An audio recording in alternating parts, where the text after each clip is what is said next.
No, it takes a minute to zero.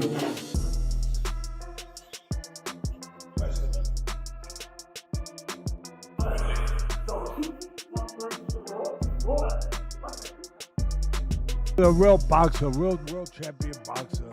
That the only other time he was in for the fans to get mad with that was against Fury's Tommy Fury, but it wasn't that level, obviously, and all the size things you just rightfully pointed out. But he would have been in there with, it seemed crazy. Gervonta Tank Davis has shocked fans with his incredible new physique ahead of his highly anticipated showdown with Jake Paul. Known for his explosive power and compact frame, Tank has clearly taken his training to another level, bulking up with muscle mass that's got the entire boxing world talking. Recent gym footage reveals a noticeably thicker, more powerful version of Davis, sparking speculation that he's preparing to match Jake Paul's size and strength head-on. From his shoulders to his stance, everything about Tank's current form screams intensity and determination. It's clear, this isn't just another training camp. Davis looks like a man on a mission. We were yelling so much about him fighting someone, fight somebody your size. His next opponent is, by far, the most credentialed guy ever fought actively in his prime. There's one problem. He fights at 135 pounds. He fights at 135 pounds. In the build-up to his showdown with Jake Paul, Gervonta Tank Davis has turned his training camp into a full-scale war on weakness. Reports and footage suggest that Tank has embraced a brutal new regimen, one that blends high-intensity strength training, heavy sparring, and relentless conditioning to support his dramatic size transformation. He's been seen focusing on compound lifts to build explosive upper body and core strength, all while maintaining the trademark agility that defines his style. Despite the added bulk, Davis continues to sharpen his movement through speed and footwork drills, ensuring his power doesn't come at the cost of precision. Sparring sessions have reportedly featured larger, more physical partners, some even resembling heavyweights, to help Tank acclimate to the pressure, reach, and physicality he'll face against Jake Paul. Everything about this camp suggests one thing. Davis isn't just preparing to fight bigger. He's preparing to dominate bigger. Yeah. This Santa Cruz out here to catch you can't let it burn, baby. Let it burn. Oh. Mind over matter, son. Mind over matter. This is the blues I'm Ain't nobody doing no shit like this. Come in the desert. Nigga trying to stay away from the desert. He come in the desert. When the night Camera. is Light, camera, action. and fighting for the action, cat. Come on, Tank. Come on, Tank. Run him out. Run him out, Tank. Come on, let me get some.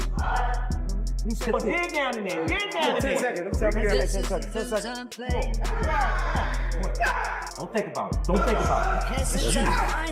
Remember that gun on it? They got that gun on that tank. They go, time. when the night is cold and low. He ain't gonna keep you here late tonight. Good job. It's been hard being away from my daughter. She actually here, she sleep. Just being away from her, it was a little touchy, but I know when I'm up against, I know that I got pay-per-view. I know I'm fighting a tough opponent, so really I know how to lock in. I know how to shy away from everything. I know how to, I know how to fool around.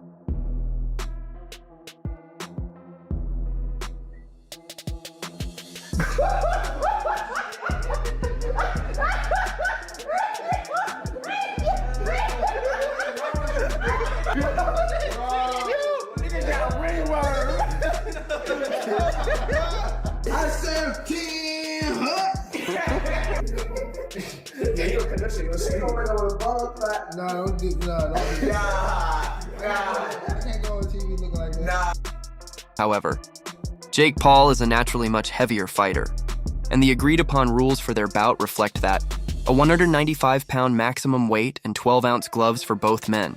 For Gervonta Davis, who typically campaigns around 135 pounds, this means bridging a staggering gulf in both size and strength. That disparity has sparked serious concern among boxing experts. Many argue that while Tank's new physique is impressive, rapidly adding mass could come at a cost, potentially dulling the blistering speed, timing, and explosiveness that have defined his career.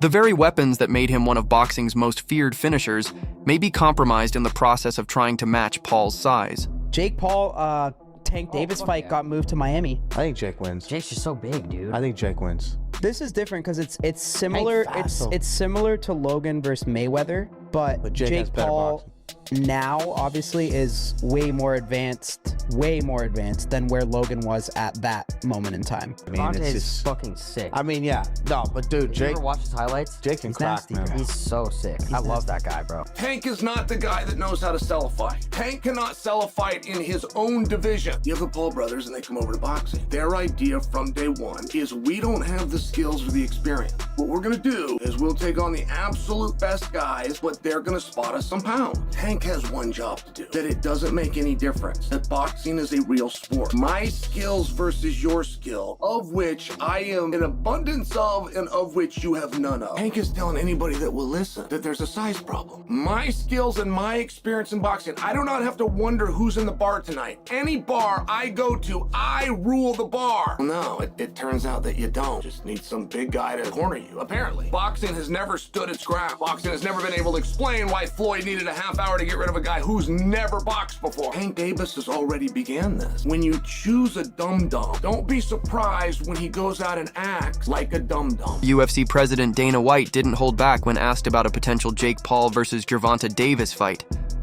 He claimed that, truthfully, not many people are actually hyped for it, but admitted the matchup might still benefit Tank in unexpected ways. Davis has faced a rough stretch outside the ring, negative headlines, stalled momentum, and public scrutiny, leaving his career energy dimmed. In White's view, Paul's lucrative offer arrives at the perfect time, giving Davis a shot to reclaim attention and rebuild his image, all while securing a massive payday. Still, White doubts the matchup's competitiveness. He believes Jake Paul's height, reach, and raw physicality would allow him to bully Davis inside the ring, leaning on him, smothering his offense, and wearing him down in clinches. While he acknowledges Davis's elite power and technical precision, White argues that those tools might fade fast against someone from a much larger weight class. In the end, Dana White doesn't see this as a pure boxing contest, but rather a test of survival, a question of whether Davis can endure and overcome the physical dominance Paul brings into the ring. Is picking Jake Paul to beat Gervonta Davis. This is not a fight that I'm excited for at all. I would rather have Gervonta Davis fighting in a real boxing match against the likes of Lamont Roach, Shakur Stevenson, Keyshawn Davis, Emmanuel Navarrete, anybody that is in the 135-pound division and around. That's where I want to see Gervonta Davis fight. However, we live in a world where everybody is trying to do things as big as possible. And the biggest fights possible right now, unfortunately for the sport of boxing, is an exhibition fight between Jake Paul and Gervonta Davis.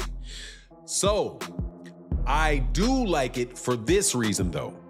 I like it because it is allowing Gervonta Davis to have a fight that is going to be big and that the mainstream media is going to have to cover, the mainstream media outside the world of boxing. Gervonta Davis has been, without a doubt, blocked, having venues blocked, having fighters, having other promoters paying fighters away to go different directions from Gervonta Davis. So Gervonta Davis was in a bit of a hole, and he gets an opportunity to fight Jake Paul for $200 million or whatever. I don't mind it at all. As long as Gervonta Davis comes back to the world of boxing after he gets done with this, hey man, you got your money, no worries. But you gotta love Dana White having the audacity to pick Jake Paul in this fight, and says something to the effect that, hey, he was talking to Logan Paul and said, hey, when you were fighting Floyd, you know, there was this, you're a gigantic guy, big size difference. There was a time when Floyd Mayweather Jr. had an overhand right that landed flush on Logan Paul. Bare-knuckle fighter and former UFC star Mike Perry didn't pull any punches when weighing in on the rumored Gervonta Davis versus Jake Paul matchup. Perry blasted Davis for what he called a cash grab fight, accusing him of chasing fame instead of real boxing challenges. He questioned whether Davis still has the same hunger and killer instinct that once made him a world champion, suggesting that Tank's decision to fight a YouTuber turned boxer shows a shift in priorities, from legacy to lifestyle. Perry even went as far as to claim that Jake Paul's drive and discipline might now outshine Davis's, a statement that instantly divided the boxing community. His blunt remarks reignited debate among fans about where Tank's motivation truly lies, in proving greatness or in securing paydays. Jake is big, Tank has a lot of skill, but I don't think he's the same Tank that we saw the most incredible knockouts.